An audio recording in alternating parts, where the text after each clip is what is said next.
اس کائنات کو بنانے والا کوئی ہے.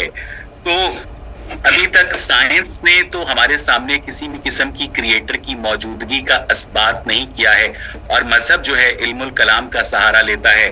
وہ یہ کہتا ہے کہ ایک واجب الوجود ہستی ہے جس نے عدم سے اس کائنات کو وجود بخشا ہے.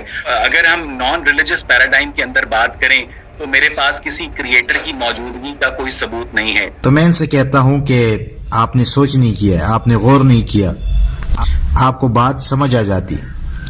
قرآن میں بھی اللہ تعالیٰ نے فرمایا سورۃ الذاریات میں آیت نمبر 20 اور 21 میں وَفِي أَنفُسِكُمْ أَفَلَا تُبْصِرُونَ، اور خود تمہاری ذات میں بھی تو کیا تم نہیں دیکھتے.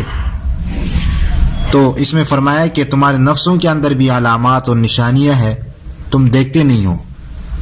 اب انسان کے جسم پر غور کرے، وہ کھانا کھاتا ہے، وہ پانی پیتا ہے، اس کو بھوک لگتی ہے، اس کو پیاس لگتی ہے، اور یہ معدے میں جا کر اس سے کیا کیا چیزیں بنتی ہے، اور جو بقایا ہے فالتو چیز ہے وہ جو ہے نکل جاتا ہے، اور سسٹم جو ہے اندر جسم میں انسان کا، تو یہ کس طرح چل رہا ہے. تو یہ سب اللہ کی قدرت کی نشانیاں ہیں اور اللہ کے وجود پر علامات اور دلائل ہے.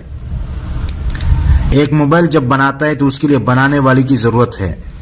تو کیا انسان جس کے اندر پورا ایک نظام ہے وہ بغیر ویسے خود بخود بن گیا؟ تو ایک موبائل دکھاؤ نا جو خود بخود بن جائے، یا کوئی گاڑی دکھائے، یا کوئی مکان دکھائے کہ وہ خوبصورت مکان خود بخود بن جائے.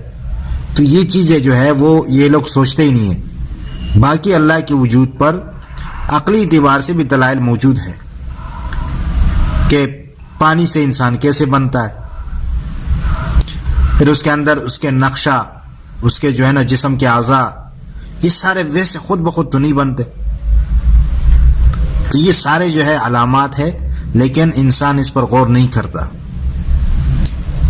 تو آپ بھی اگر اس پر کوئی دلیل دینا چاہتے ہیں جو آپ کے ذہن میں ہو تو کمنٹس کی صورت میں آپ اپنی دلیل ذکر کریں، تاکہ آئندہ انشاءاللہ پھر ہم اس سے استفادہ کریں، اور آپ کے کمنٹ سے میرے علم میں بھی اضافہ ہو. اللہ تعالیٰ سے دعا ہے کہ اللہ تعالیٰ ہمیں صحیح بات سمجھنے اور اس پر عمل کرنے کی توفیق عطا فرمائے، اور اللہ تعالیٰ ان ملحدینوں کو بھی سیدھا راستہ دکھائے، اور یہ بھی جہنم کے آگ سے بچ جائے، اور اللہ تعالیٰ کی وجود کے قائل ہو جائے، اور اللہ تعالیٰ کی عبادت کرنے والے بن جائے. آمین ثم آمین یا رب العالمین.